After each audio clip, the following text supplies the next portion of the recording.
independentemente da mensagem, quero dizer a cada uma presencialmente aqui conosco, que sempre há e sempre haverá um lugar para você entre nós. Quero agradecer a Deus, então, por sua presença. Aqui eu me refiro àqueles que não são membros de nossa igreja e que nos dão a alegria, portanto, de estarem conosco. Essa igreja é para todos e também para você. De igual modo, a você que está à distância conosco, ou você que vai participar desse culto em outro momento, que não esse domingo, dia 2, culto das 11 horas, também aqui é o seu lugar. Inclusive, o pastor André Lisboa já começou um novo ministério na igreja, que é o ministério dos pequenos grupos online. Primeiramente para grupos no Brasil e depois grupos no exterior. Depois do culto você pode falar com ele e ver como você se aproximar, e também vai dar início ao treinamento para a formação de grupos, novos pequenos grupos aqui na nossa cidade, na nossa localidade. No primeiro culto, irmãos, eu trouxe um conjunto de considerações sobre a amizade, no contexto da celebração da Ceia do Senhor, e pretendo fazer isto de igual modo ao final, trazendo alguns daqueles elementos que eu trouxe naquele instante. Agora eu escolhi um tema negativo, que raramente eu trago temas negativos. Esse é negativo. Como não celebrar a Ceia do Senhor? Eu vou ler então a carta que Paulo escreveu aos Coríntios, a primeira carta. Eu vou ler na versão que eu preparei e você pode acompanhar então na sua. Primeira carta de Paulo aos Coríntios, capítulo 11, a partir do verso 17. Em linhas gerais, essa igreja tinha um grande problema. Era a divisão interna. Os coríntios eram muito orgulhosos e tinham as suas opiniões, doxas, as suas doxas em grego, e eram orgulhosos das suas opiniões. Para cada tema, sempre tinham 3 ou 4 opiniões diferentes. Qualquer tema. Jesus Cristo é o Salvador, se discutia. Por exemplo, vamos comer ou não carne que anteriormente foi sacrificada aos ídolos? 3 ou 4 opiniões, todas verdadeiras. A minha opinião é verdadeira, a sua? Não, né? Só a minha. Então esse era o problema da igreja em Corinto. E em relação à ceia do Senhor, de igual modo, eles se dividiam em relação à ceia do Senhor.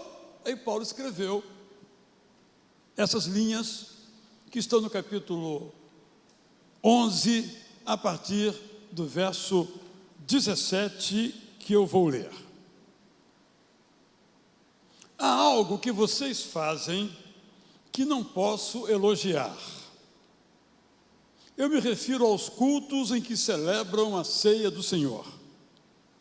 O que vocês fazem não é bom, é péssimo.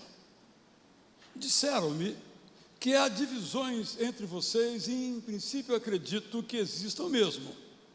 Na verdade, as diferenças de opinião são necessárias para que a verdade seja conhecida e valorizada.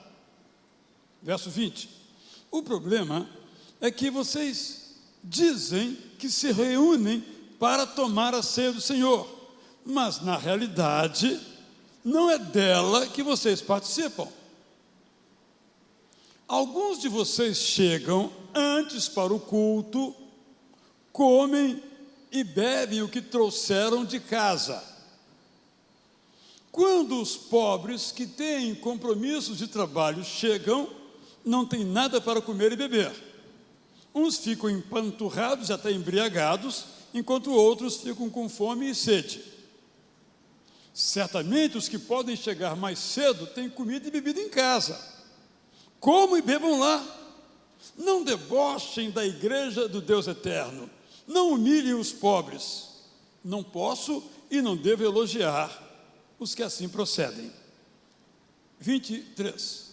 Passo então a lhes orientar a como proceder, repetindo o que já lhes ensinei pessoalmente, por meio dos apóstolos que participaram da primeira celebração em Jerusalém. Eis o que aconteceu. Na noite em que foi traído por Judas, o Senhor Jesus pegou um pão que, depois de orar, partiu e distribuiu, dizendo as seguintes palavras: esse pão é como se fosse o meu corpo, que está sendo entregue em benefício de vocês. Comam para se lembrarem de mim. Depois de terem comido, ele pegou também o vinho e disse: esse copo de vinho marca a nova aliança que celebramos. Ela é feita com o meu próprio sangue. Sempre que beberem deste vinho, estão se lembrando de mim. Digo-lhes então que todas as vezes em que vocês comerem o pão e beberem o vinho da ceia do Senhor, vocês estarão anunciando a morte de Jesus até que ele venha. Verso 27. Por isso digo-lhes ainda que quem comer o pão ou beber o vinho de modo indigno será considerado culpado da morte de Jesus na cruz. Então, antes de participar da ceia do Senhor, cada um deve fazer um autoexame da sua vida. Quem participa da ceia ignorando que faz parte de uma comunidade de irmãos, prejudica a si mesmo. Por haver pessoas que procedem assim, há entre vocês muitos que estão fracos, doentes e mesmo mortos espiritualmente. 31. Devemos sempre avaliar o que estamos vivendo, para não sermos condenados. Felizmente, o Deus eterno nos disciplina e, desse modo, não seremos condenados como acontece com o mundo. Portanto, queridos irmãos, quando se reunirem para celebrar a ceia do Senhor, esperem e recebam como irmãos os que ainda vão chegar. Quem não aguenta esperar, coma em casa primeiro. Celebrem corretamente a ceia do Senhor.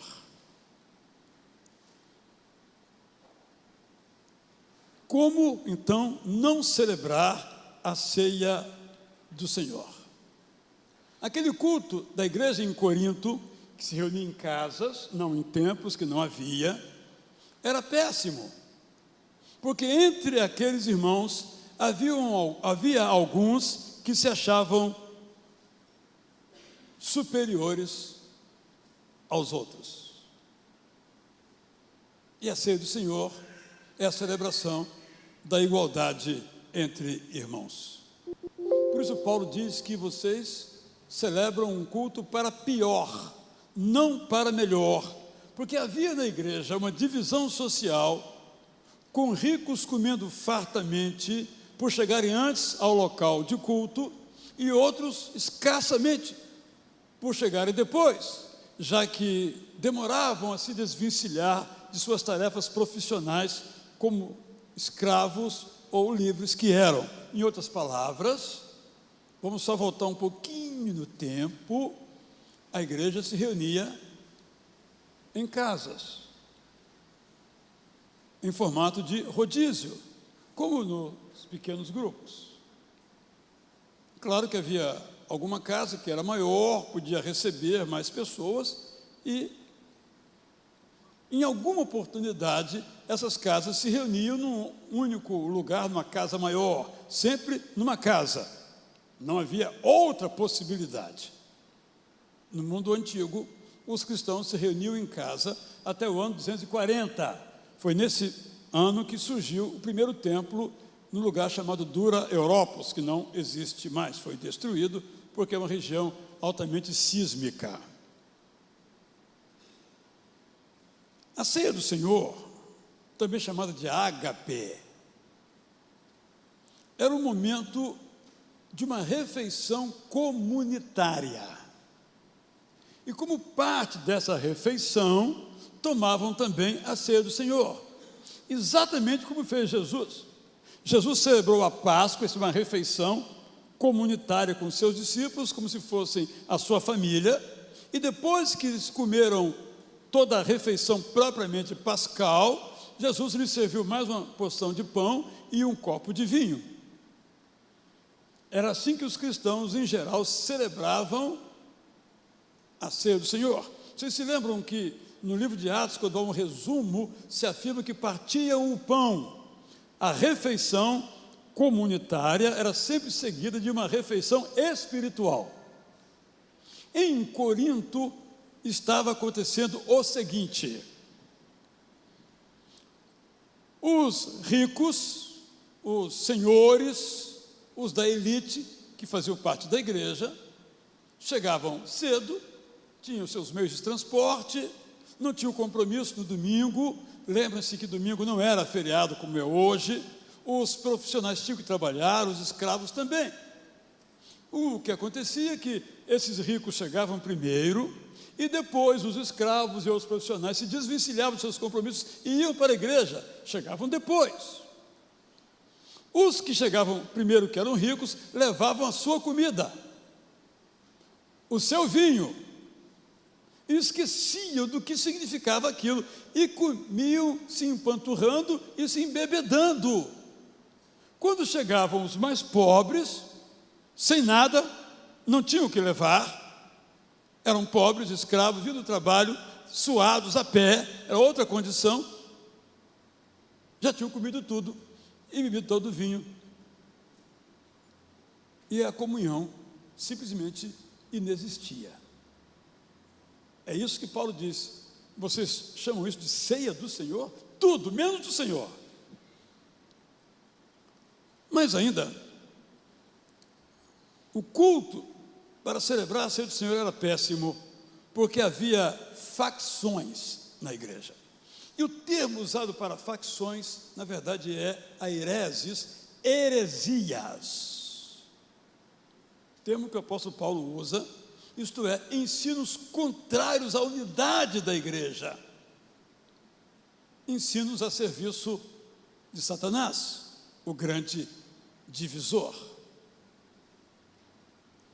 O culto era péssimo, porque alguns dos irmãos em Corinto não entendiam a natureza igualitária da fé cristã e continuavam mantendo a sua visão elitista. Eles não celebravam a ceia do Senhor, celebravam a sua própria ceia. Era péssima também a celebração dos irmãos em Corinto, porque essa celebração não imitava a celebração iniciada, inaugurada por Jesus. Era péssima a celebração, porque as atitudes dos que participavam dela traziam discriminações entre as pessoas, o que é pecado, e contrariamente ao ensino de Jesus.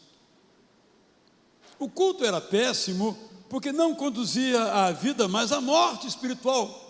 Vocês comem e morrem, espiritualmente falando, porque vocês comem para a sua própria condenação. Discriminação e desunião resultam em doença e morte da igreja. Nós sabemos quando Jesus fez a sua oração chamada sacerdotal, João capítulo 17, começando no 15, 16, no 13, lemos que ele amou os seus até o fim, e depois ele termina a sua oração dizendo que pedia ao Pai que não tirasse os cristãos do mundo. Paulo escreve essa carta apostólica para dizer: olha, vocês vivem no mundo, e como é que vocês devem viver? Quando Jesus, então, na sua oração, ele diz o seguinte: olha, mantenham-se unidos e o mundo vai crer. Negativamente, dividam-se em facções e o mundo não vai crer. Não são minhas palavras, são as de Jesus. naquela igreja, o testemunho dela diante dos coríntios era quase que inexistente por causa das divisões. A divisão não atrai ninguém, afasta. O culto era péssimo, porque as pessoas, ao participarem da ceia do Senhor, não se autoexaminavam. Era um ritual, mas não um culto.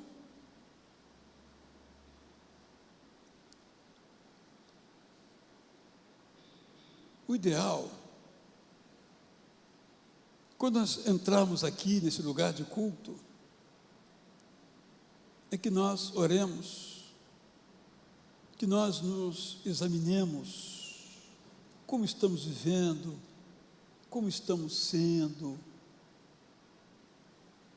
Só assim os nossos corações estarão abertos para escutar a voz de Jesus. Fora disso, cantamos, lemos, pregamos, ouvimos, dizimamos, mas não houve culto. Porque o culto é um relacionamento entre nós e o nosso Deus. Para que o culto fosse ótimo e não péssimo, para a vida e não para a morte, os coríntios deviam receber a todos que ao culto comparecessem de um modo fraternal. Receber de modo fraternal significa dizer: eu sou igual a você.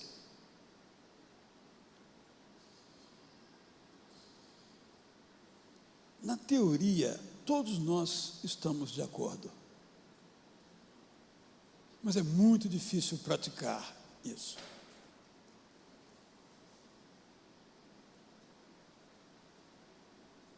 Diferentes razões,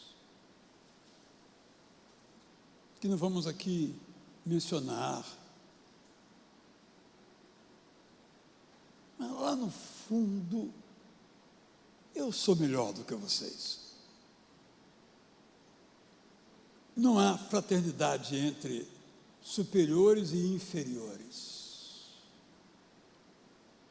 Mas, na verdade, lá no fundo, contra a minha natureza pecaminosa, eu sou igual a vocês. E este eu que eu coloquei na frase, é eu, Israel, é eu, nós. Nós precisamos nos examinar para ver se realmente nós nos consideramos e nos portamos como iguais. Sem esse pressuposto, não há fraternidade. Não há amizade. A palavra fraternidade está na sua origem a palavra irmão. Então, numa família, todos são iguais, porque os filhos são filhos. Não são filhos melhores nem piores, são filhos. Essa condição é inarredável. De igual modo, na igreja, essa é a nossa condição. Nós todos somos filhos de Deus. Aquele que tem uma longa jornada cristã não é superior àquele que está começando agora na jornada cristã. Aquele que conhece muito a Bíblia não é superior àquele que nem sabe onde fica João 3,16 ou o Salmo 23, por exemplo, que é o mínimo dos mínimos. Mas se eu acho que um dia vocês vão chegar ao meu nível, eu não sou igual a você. Então, eu e você, em nossos relacionamentos fora e dentro da igreja, temos que fazer esse autoexame. E a ceia é uma oportunidade, porque a ceia é de Jesus, não é minha, não é da igreja, não é de mais ninguém, a ceia é de Jesus. E diante dele, os discípulos são todos discípulos, não tem um mais, não tem um menos, são todos discípulos de Jesus.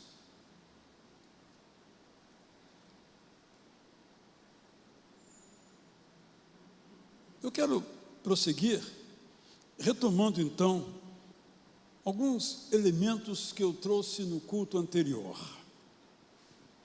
em que eu então refleti sobre a primeira ceia.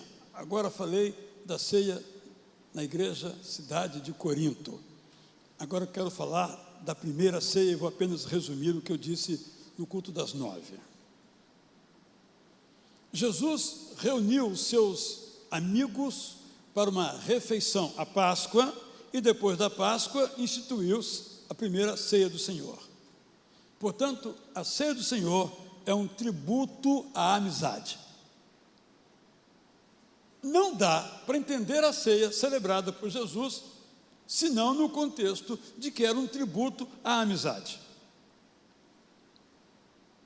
Segundo, a ceia do Senhor, a primeira, era para que os seus amigos se lembrassem dele. Lembrem-se de mim, porque amigo não pode ser esquecido.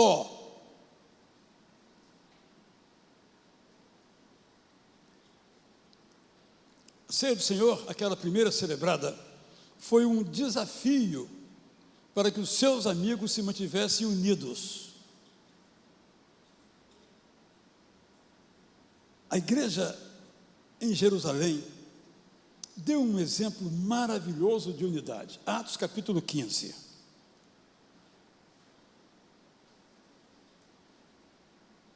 O evangelho da graça de Deus é para judeus ou para não judeus?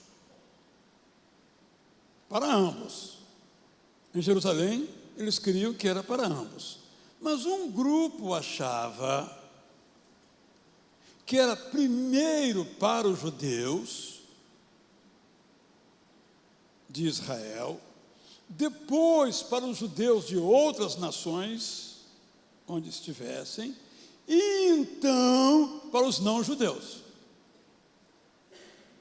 E aí houve uma assembleia na igreja, talvez no ano 48. Nessa assembleia foi tomada a seguinte decisão: o evangelho é ao mesmo tempo para os judeus, Pedro vai pregar para eles, e ao mesmo tempo para os não-judeus, Paulo vai pregar para eles.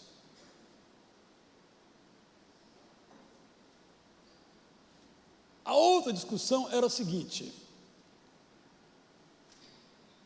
o não-judeu, para ser salvo, devia fazer aquilo que um judeu fazia, como, por exemplo, adorar no sábado, circuncidar-se, não comer sangue, nem carne de porco, típica, esta dieta dos judeus. Devia ser ela imposta também aos não-judeus? Decisão: para os judeus cristãos, a dieta está valendo. Para os judeus não cristãos, não tem dieta. É a dieta de onde eles residem. Eles discutiram, mas se mantiveram, depois disso, unidos. Tanto é que Paulo, algum tempo depois, dada uma dificuldade real na comunidade de fé em Jerusalém, ele sai por todo o mundo já cristianizado, melhor diria dizer cristificado, e levanta uma oferta, e vai pessoalmente com Timóteo depois levar esta oferta até Jerusalém. Mantiveram-se unidos, e o resultado foi que o mundo creu.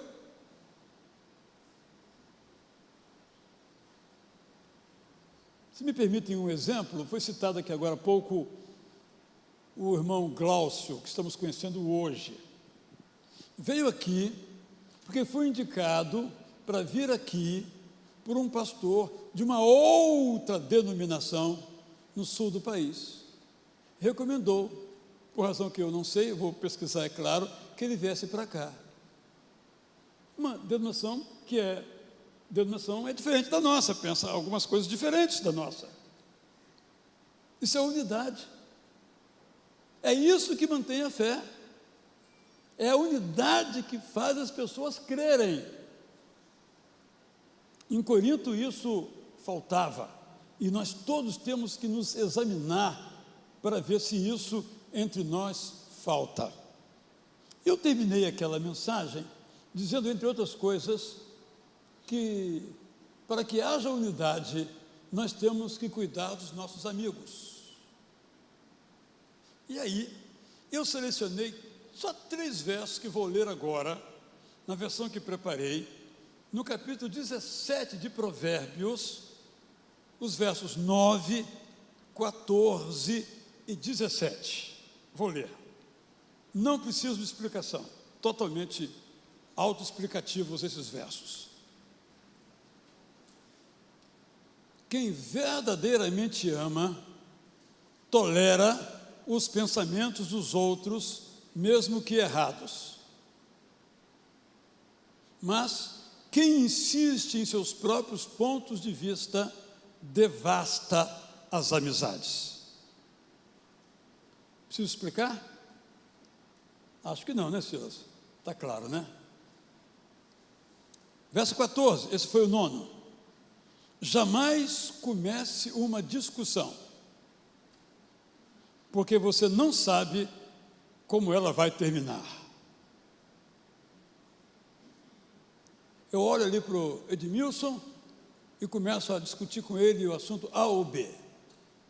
O Edmilson, que é um cara muito inteligente, começa a me rebater. Eu não vou parar enquanto ele não me der razão. Como ele talvez não venha me dar razão, nós vamos virar inimigos um do outro. É assim que funciona. Lamentavelmente, é assim que funciona. O provérbio diz, nem comece a discutir, porque você não sabe como vai essa discussão terminar. Verso 17. O verdadeiro amigo ama sempre, não importa o que aconteça. Feliz é quem tem um irmão na hora da adversidade. Se você tem um amigo e ele se afastou por algo que você fez, ou que ele acha que você fez, se você tem um amigo e ele se afastou de você, porque ele discorda de algo que você pensa, com toda franqueza, você estava enganado. Você achava que tinha um amigo, mas não tinha um amigo. O verdadeiro amigo ama sempre, não importa o que aconteça. Era apenas alguém que tinha um interesse junto com você, só isso. Quando você fez algo, pensou algo, ou ele acha que você fez ou pensou, ele cancelou você. Era seu amigo? Amigo cancela alguém? Amigo cancela amigo? Amigo fazem amigos. Feliz é quem tem um irmão na hora da adversidade. O provérbio está pressupondo aqui uma espécie de escala. Nós temos colegas, nós temos amigos e temos irmãos. Colegas temos muitos, amigos temos vários, irmãos temos poucos, mas são eles que nos ajudam na hora da adversidade. Todo esse conjunto de dificuldades que as igrejas sempre enfrentam em todas as épocas, estava presente esse conjunto de problemas na igreja em Corinto. Então Paulo diz, olha, quando vocês se reúnem, não é para o melhor, é para o pior. Para que então vocês se reúnam para o melhor, lembrem-se o que é a ceia do Senhor. Examinem-se a si mesmos. E no contexto específico, era o contexto da desigualdade social. Era o contexto em que os ricos comiam e bebiam até se embriagar, e os pobres não tinham o que comer. Era um contexto, mas está certo, gente. Nós temos, eles não têm. Nós comemos, eles nos comem. É assim mesmo. É assim mesmo no mundo natural. Mas não pode ser assim mesmo para quem é alguém que ama a Deus e é por Ele amado. É por isso, irmãos e irmãs, o pastor Sérgio Boechat, João Boechat, tivemos aqui um Sérgio Boechat também, fez um maravilhoso estudo para a escola dominical, que todas as classes estudam, dessa carta de Corinto.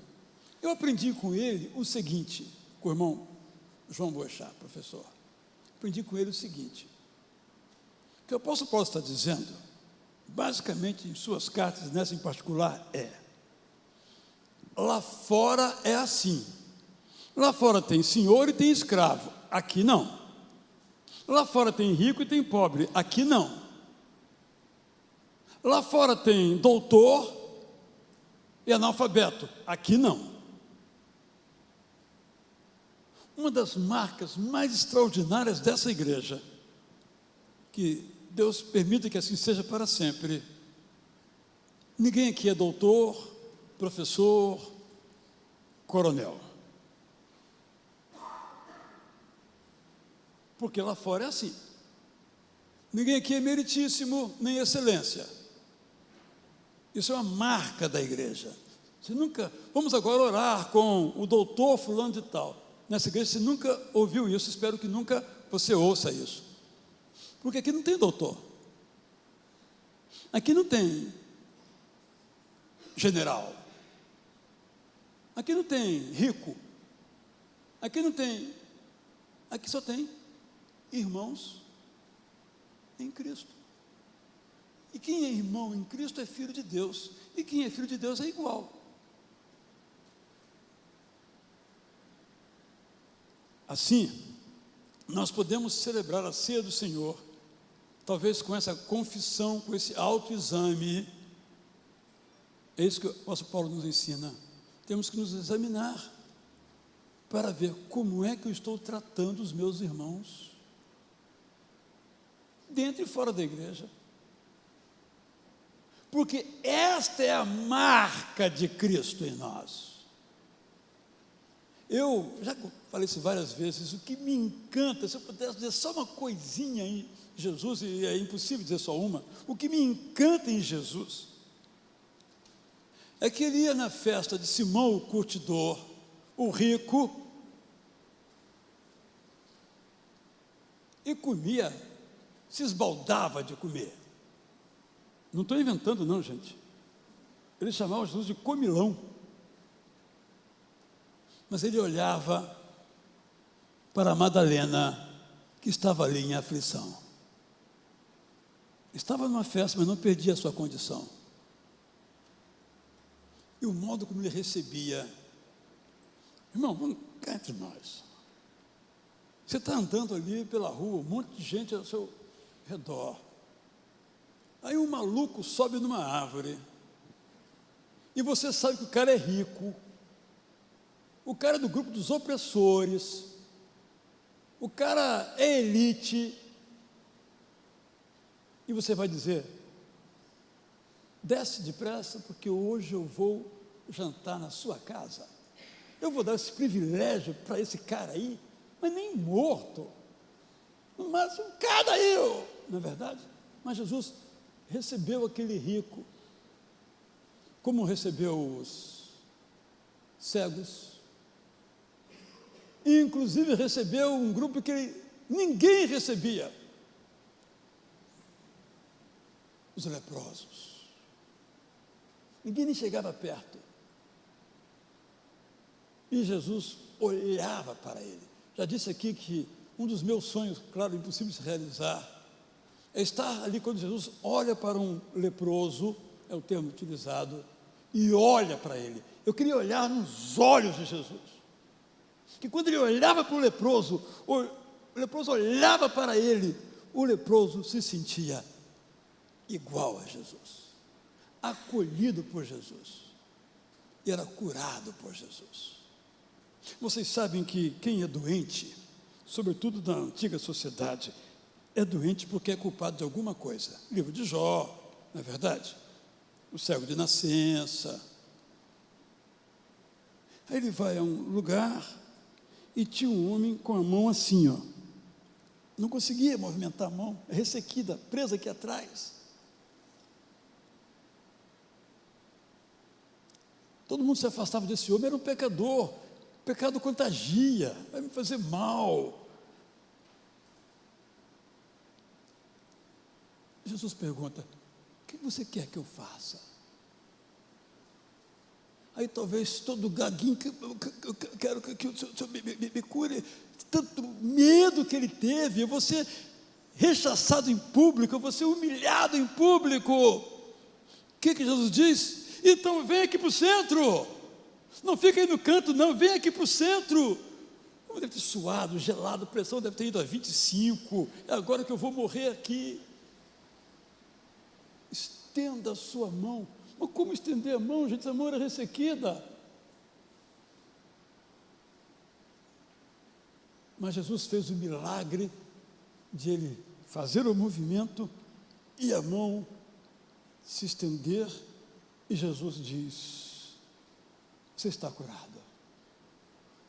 Uma pessoa que não valia nada aos olhos das pessoas em geral, mas não é assim que Jesus olhava.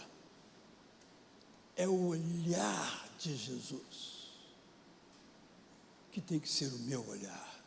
Eu não posso olhar de outro modo.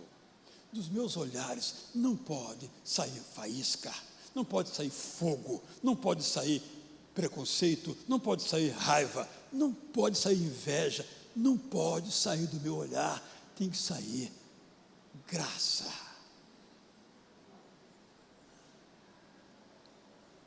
Mas em Corinto eles tinham esquecido isso. E celebravam ceias lindíssimas, cheias de comida para quem chegasse em primeiro lugar. Os outros eram pobres porque não trabalhavam, eram vagabundos. Então, examine-se a si mesmo e tomem a ceia do Senhor.